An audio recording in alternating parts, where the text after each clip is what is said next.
Update. Ooh, dollar bill, y'all. Dollar bill. Dollar bill, y'all. Anyway, freaking got some updates for you guys. Not sure if you guys really care, but as you know, it's me, Ezek, and I have updates of more crap that I've got y'all lately. My friend has a 95 Toyota Camry. Alright, one video. Ooh. So just pretty loud. Okay, so anyway, I got, turn it up a little bit. Love that song. I got this last week.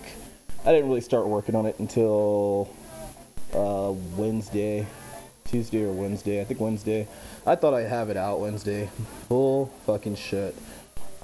This car's been giving me headaches just on the fact that everything on there I think has been on here since it came from the factory.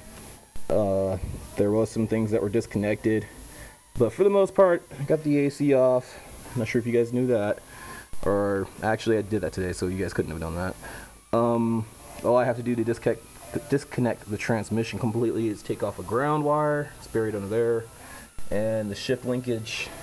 And I just disconnected the lines on the power steering because the bolts are a bitch. They are not normal bolts, so you have to thread them in and all this other bullshit.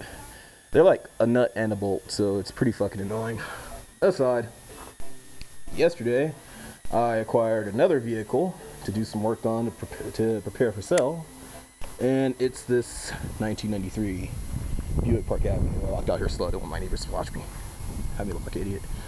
But this is it. It needs quite a bit of work, but it's a pretty solid runner.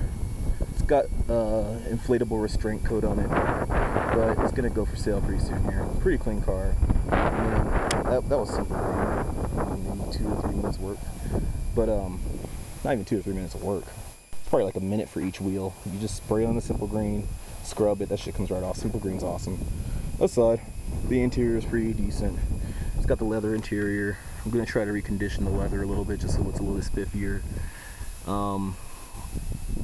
It's a pretty solid runner. It's got the legendary, ridiculously reliable Buick 3.8 engine in it. The private party who had it before, the owner, let me go inside, it's too windy. They pretty much destroyed that car. They didn't maintenance at all. So, she ended up replacing the engine and the transmission. She has all the paperwork for it too. So I gotta build a little portfolio of all the work that's been done on the car, because there is a definite pride of ownership. She was gonna sell it to her son, but they didn't have the money to pay for it, so she ended up bringing it, back here to me so I could fix it up, get rid of any of the issues it has, get rid of the check engine light, or service engine soon light, and then pretty much get it ready for sale. It's a pretty decent car. I'm not even sure how many miles are on it. So we can see real quick. It's windy out here, so forgive me if you can't hear me. It says 208,000 miles. Now the paperwork's in here. Once I find that, I'll show you guys exactly when that got changed. But the interior is nice. This little handle's missing here. I gotta fix that, glue the little shift knob in back on. But I mean, it's overall a really nice car. Like, it's real spacious. The AC works, freaking the heater works. The radio's not working right now. That's another thing I gotta work with. The windshield has a crack in it that is to soon be repaired. You guys can see the Outlaw Star over there. My baby. Hi, baby. I love you, baby. Anyway, that's pretty much this car right here.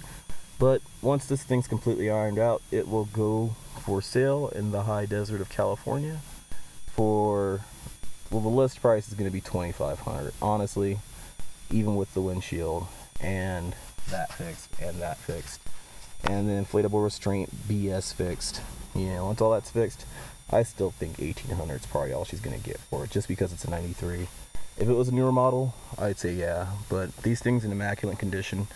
go for about between 25 and 3,500 bucks in immaculate condition. So I don't think she's gonna get as much as she wants for it. I think the engine and trans, even though they were both replaced, I don't think it's gonna really, you know, make that significant, that much of a difference. But I mean, the way this thing's laid out, it's like a fucking, it's like a lounge in here. It's nice.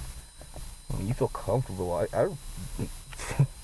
I had to drive this on long trips, I wouldn't even get a hotel room. Look at that back seat. There's so much space back there. I mean, and the front seats recline. You know, so I mean, it's like, there's no reason to pay money to sleep in a hotel when your car is more comfortable, in my opinion. But it's a pretty awesome car, and I got a thing for Buicks too, so I left my trash in here. Wow, I'm supposed to be the guy taking care of the car. All the nice fake wood trim, I don't know what it is. There's something about Buicks that I just like. You know, stupid reliability, you know, they're freaking really reliable. When there is an issue, once you fix it, it doesn't come back, usually until the car is completely done. Meaning the chassis is jagged. You'd be better off just getting another car than paying for the repairs. That's what I'm talking about. So I'm not even sure how long she's owned this car, how many owners it does have, or has had. So I'll fill you guys in on that business in the future. But that was pretty much the update for the Toyota. Wow, and I'm in the Buick. Not cool. Anyway, I only got 44 seconds left. I'm gonna end up posting this too. Either that or I'm gonna save it, try to do a little bit of editing. Oh wow, it even has the freaking lights on the doors. I've noticed that before. But I like Buicks. I like Buicks from the 80s too. I don't know why. Don't ask me why. Those big old ugly lead sleds that just don't stop running. They're pretty fucking awesome. But Toyota's close to being done. Hopefully this will be out by tomorrow morning. I'm having issues, so that's gonna be on part 2.